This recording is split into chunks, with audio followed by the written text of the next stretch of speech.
BNP স্থায়ী কমিটির সদস্য মির্জা আব্বাস বলেছেন, এই সরকারের মাথা থেকে নিচ পর্যন্ত পচন ধরেছে, এরা আওয়ামী লীগের চেয়েও বেশি ক্ষতি করছে। একটু আপনার কাছে জানতে চাইছি যে আওয়ামী লীগের থেকে আসলে এরা কি কি বেশি ক্ষতি করছে? তারা কি চাঁদাবাজি করছে কিনা, তারা কি গুম ক্রসফায়ার করছে কিনা, কিংবা তারা কি মিথ্যা মামলা গায়েবী মামলা দিচ্ছে কিনা? আপনি প্রথমেই আমাকে যে আমাদের স্থায়ী কমিটির সদস্য মির্জা আব্বাস সাহেব আজকে তারুণ্যের সমাবেশে যে বক্তব্য রেখেছেন সেটা আমার কাছে জানতে চেয়েছেন, ব্যাখ্যাটা ওনার কাছে জানতে চাইলেই মনে হয় ভালো ছিল। তারপর যতটুকু বলি যে আপনি বলেছেন সরকার কি খারাপ কাজ করেছে 10 মাসে। 10 মাসে সবচেয়ে বেশি খারাপ যে কাজটা হয়েছে, যেখানে আইনের শাসন বা সুশাসন এখানে প্রতিষ্ঠিত হয় নাই, এবং সেখানে একটা মব জাস্টিস চলছে। মব জাস্টিসের নামে যে একটা বিশৃঙ্খলা অস্থিরতা চলছে, এটাকে তো প্রশমিত করা কিংবা এটাকে নিয়ন্ত্রণ করার তো কোনো উদ্যোগই নাই, বরঞ্চ কোনো কোনো ক্ষেত্রে বাতাস দেওয়া হচ্ছে। এবং এখানে কোর্টের যে মানে বার্তা বা কোর্টের যে রায় বা নির্দেশনা সেটা না মেনে এখানে একগুঁয়েমি করা হচ্ছে, যেটা কর্তৃত্ববাদের পরিচয় বহন করে। এবং যেটা একটু আগে সোহরাব ভাই বললেন যে এনবিআর কিংবা এই যে আপনার কি বলে এই সচিবালয়ে কর্মচারীদের যে আন্দোলন, সেখানে কথা নাই বার্তা নাই, অংশীজনদের সাথে কোনো আলোচনা নাই, রাজনৈতিক দলগুলোর সাথে কোনো মানে পরামর্শ নাই, হুটহাট করে আপনারা দিয়ে দিচ্ছেন। এই সরকারের স্টেক হোল্ডার কারা? রাজনৈতিক দল। সেই রাজনৈতিক দলগুলোর সাথে সরকারের নিবিড় সম্পর্ক স্থাপন করাটা সরকারের উচিত ছিল, যেটা আমরা ডে ওয়ান থেকে বলে আসছি। সংস্কার প্রক্রিয়ার অংশ, আর প্রত্যেকটা বিষয়ে যদি রাজনৈতিক দলের সাথে আসলে আলোচনা করতে হয় তাহলে সরকার তাহলে আপনি যখন বিপদে পড়েন তখন আপনি রাজনৈতিক দলগুলোকে ডেকে আপনি পরামর্শ চাইবেন, তাহলে রাজনৈতিক দলগুলো কেন আপনাকে পরামর্শ দিবে? অবশ্যই বড় বিষয় তো নিশ্চয়ই রাজনৈতিক, হ্যাঁ, সেগুলো কোনো বড় বিষয় ছিল না। এবং যে বিষয়গুলো নিয়ে আলোচনা করেছেন কার্যক্ষেত্রে বাস্তবে সেটার কোনো প্রতিফলন দেখা যায়নি।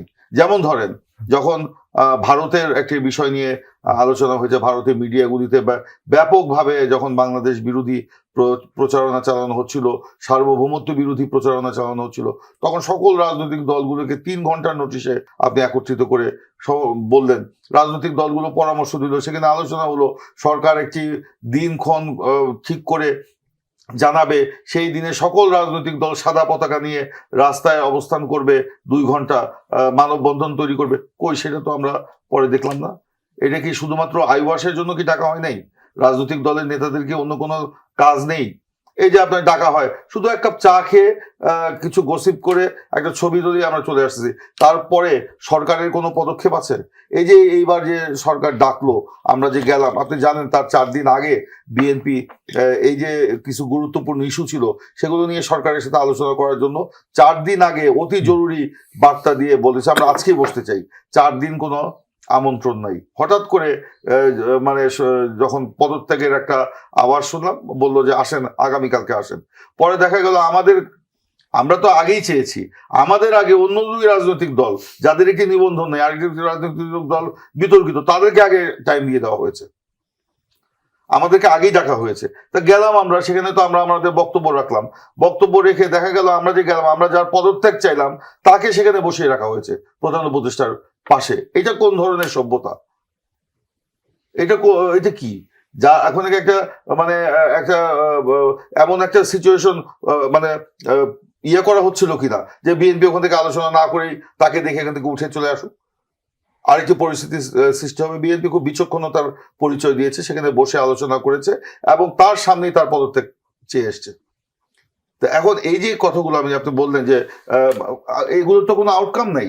এই যে বিএনপি একটা রাজনৈতিক দল, একটা অতি পুরাতন রাজনৈতিক দল, অভিজ্ঞতা সম্পন্ন রাজনৈতিক দল, সরকারের ছিল, বিরোধী দলের ছিল, রাজপথেও ছিল, আন্দোলন সংগ্রাম করেছে, গুম খুনের শিকার হয়েছে।